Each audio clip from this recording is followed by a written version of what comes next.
वाहिगुरु जी का खालसा, वाहिगुरु जी की फतेह। संगत जी, ईश्वर को पाने का सबसे सरल और उत्तम उपाय है प्रेम। इंसान कितना भी दान करे, कितना पुण्य करे, जब करे तब करे, पर बिना प्रेम के ईश्वर को नहीं पाया जा सकता, क्योंकि प्रेम ही भक्ति का प्राण है। मैं किसी और प्रेम की बात कर रहा हूँ।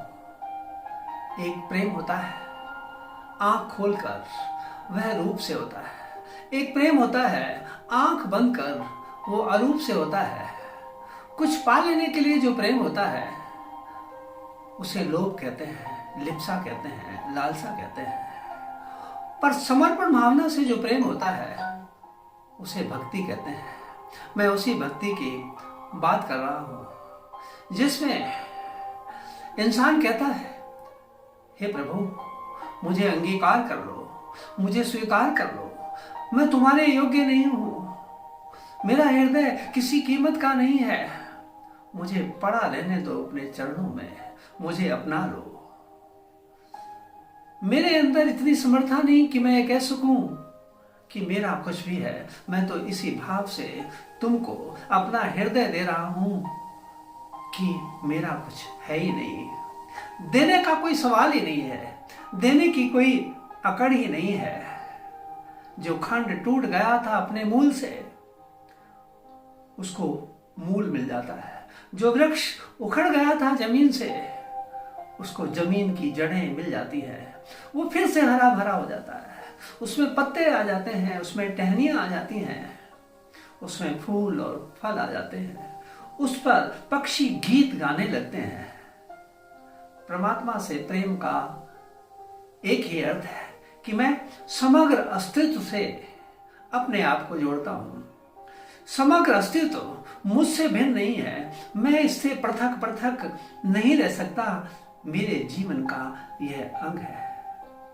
जब ऐसी भावना आ जाती है तो इंसान कहता है, हे प्रभु, जो तेरी नियति है वही मेरी नियति है। तू जहां ले जाए मैं वहां जाऊंगा, तू डुबा दे तो मैं डूब जाऊंगा, तू बचा ले तो मैं बच जाऊंगा। और जब ऐसी भावना आ जाती है तो प्रभु कृपा करता है। गुरबाणी की एक पावन पंक्ति है, जो तो प्रेम खेलन का चाहो, सिर धर तली गली मेरी आओ, इत मार्ग पैर धरी जय, सिर दी जय कान ना की जय। जिस वक्त इंसान अपना सिर हथेली पे रख के प्रभु से विनती करता है तो प्रभु उसको स्वीकार कर लेता है। संगत जी, धन गुरु गोविंद सिंह जी महाराज की एक ऐतिहासिक घटना, जिसमें यह बात स्पष्ट हो जाती है कि जिन्होंने हृदय से प्रेम किया है, गुरु ने उनको अपना रूप दे दिया। 14 अप्रैल सन 1699 की वो घटना, आनंदपुर साहब में धन गुरु गोविंद सिंह जी मंच पर म्यान से बाहर निकली हुई तलवार लाकर कहते हैं, कोई ऐसा शिष्य है जो मुझे आज अपना सिर दे। संगत जी, जो आगे बैठे थे वो पीछे हटने लगे, जो पीछे थे वो और पीछे हटने लगे, और जो सबसे पीछे थे वो भागने लगे। भगदड़ सी मच गई। तकरीबन 80,000 की संख्या बताई गई है।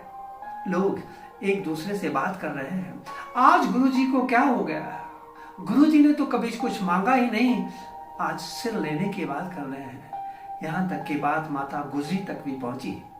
खैर संगत जी, जिस पर गुरु की कृपा हो वो तो सबसे आगे आता है। कृपा थी भाई दया राम जी के ऊपर। आकर गुरु जी से कहते हैं, हे गुरु जी, आपको क्या चाहिए। धन गुरु गोविंद सिंह जी कहते हैं, अगर सिर दे सकते हो तो दो। भाई दया राम जी कहते हैं, सतगुरु जी किसका सिर। गुरु जी ने कहा, तुम्हारा सिर।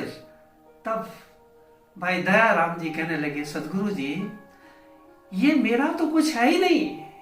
कबीर साहब जी वाणी से प्रमाणित करते हैं, कबीर मेरा मुझ में किछ नहीं, जो किस है सो तेरा, तेरा तुझको सौंप दे क्या लागे मेरा।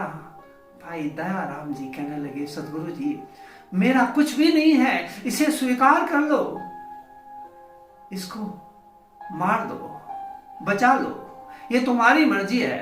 संगत जी, धन गुरु गोविंद सिंह जी ने गलवकड़ी में लिया भाई दयाराम जी को और उनका शीश प्रवान कर लिया। लहू से भीगी हुई तलवार को फिर बाहर लाकर फिर 4 सिरों की ओर मांग करते हैं। आप जानते हैं कि उस वक्त धन गुरु गोविंद सिंह पातशाह जी ने भाई दया सिंह, भाई धर्म सिंह, भाई हिम्मत सिंह, भाई मोहकम सिंह और भाई साहब सिंह को 5 प्यारे बना दिए। भाई दया सिंह जी ने कहा था, सदगुरु जी सिख बिखदी है तुमड़ी, तू अमृत की खान, रीझ है जे सिर लीते ले मेरे सुल्तान। हे सदगुरु जी, अगर मेरे सिर को लेकर आपको खुशी मिलती है तो मेरा जीवन तो आनंद से भर जाएगा। संगत जी, जब ऐसी प्रेम की लालसा इंसान में आ जाए तो गुरु शिष्य को अमर कर देता है। आज करोड़ों की तादाद में सिख हैं, पर प्रथम प्यारा तो भाई दया सिंह ही है और 5 प्यारे करोड़ों में वो 5 ही हैं। तो जिनको गुरु प्रमाण कर ले वो अमर हो जाते हैं, पर अमर वही होता है जो धन गुरु गोविंद सिंह जी कहते हैं, साच कहो सुन लियो सबे, जिन प्रेम कियो तिन ही प्रभ पायो। सो कोशिश करें कि अपना मन गुरु के चरणों में भेंट कर दें तो ये जीवन सफल हो जाएगा। वाहिगुरु जी का खालसा, वाहिगुरु जी की फतेह।